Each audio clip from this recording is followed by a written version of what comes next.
Hello Biafrans and lovers of freedom across the globe. Welcome to Biafra Battle Cry, your uncompromising voice for truth, justice, and liberation.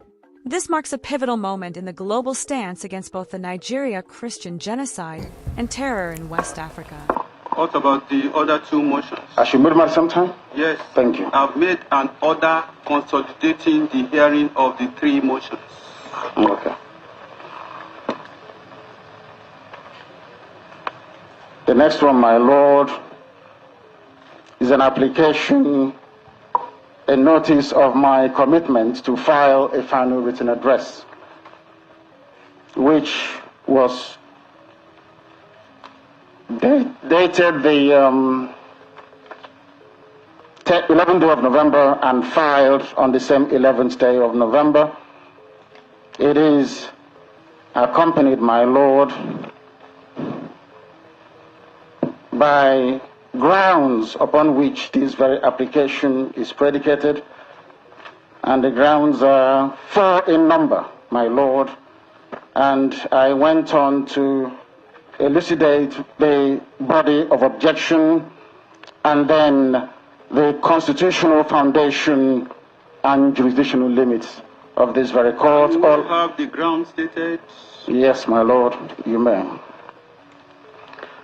Ground number 1, my Lord, states here, the defendant, having called evidence through cross-examination of all the complainant's witnesses, has given evidence and entitled to the summation of those points through a final written address. So I have actually entered my defense, my Lord. What I did not do is to call a witness, because the evidence tendered by the prosecution were surgically demolished. The right to ground 2, my Lord, the right to final address is a fundamental constitutional right integral to fair hearing under Section 36, Sub 1 of the 1999 Constitution, and no court had jurisdiction to unilaterally order its waiver without the express, informed, and voluntary consent of the right holder, which is myself. The third ground, any order directing or implying a waiver or final address constitutes a breach of fair hearing, my Lord, which goes to the root of the court's jurisdiction and renders the entire proceedings a nullity.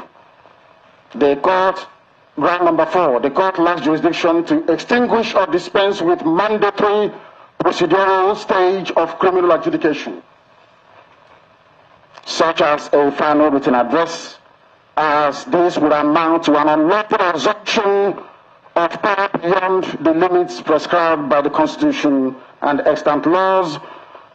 And ground number 4, for reference purposes, my Lord, Section 36(1) of the 1999 Constitution, which I'm sure the court has taken judicial notice of.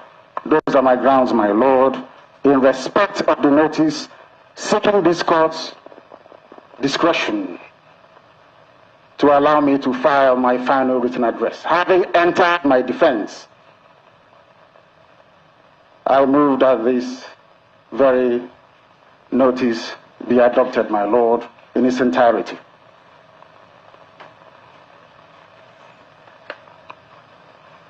The third and the very last one is the issue of bail, my Lord, the issue of bail. This was dated the 17th day of November 2025 and filed on the 17th day of November 2025. It's a very simple one.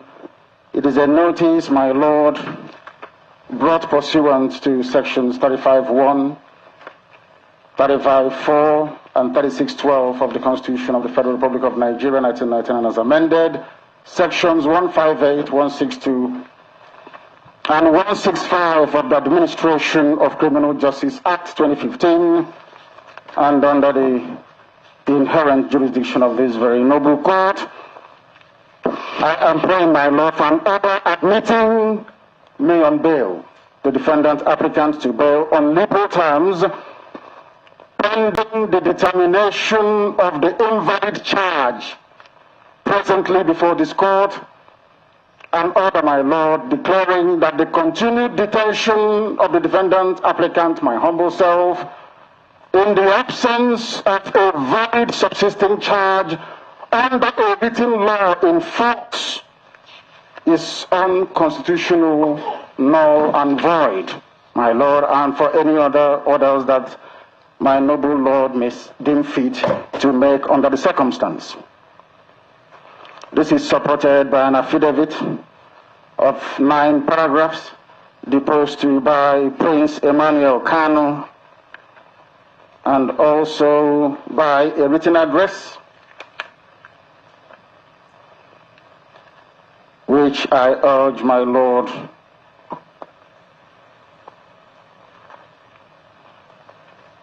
to accept its adoption. Ask him where is the law. Ask Omotosho, where is the law? Where is the law? You've just heard a message that echoes the cries of the oppressed and the resolve of the free. At Biafra Battle Cry TV, we stand firm in amplifying voices that challenge tyranny and defend humanity. Stay vigilant, stay united, and never stop speaking truth to power. Until next time, keep the fire of freedom burning.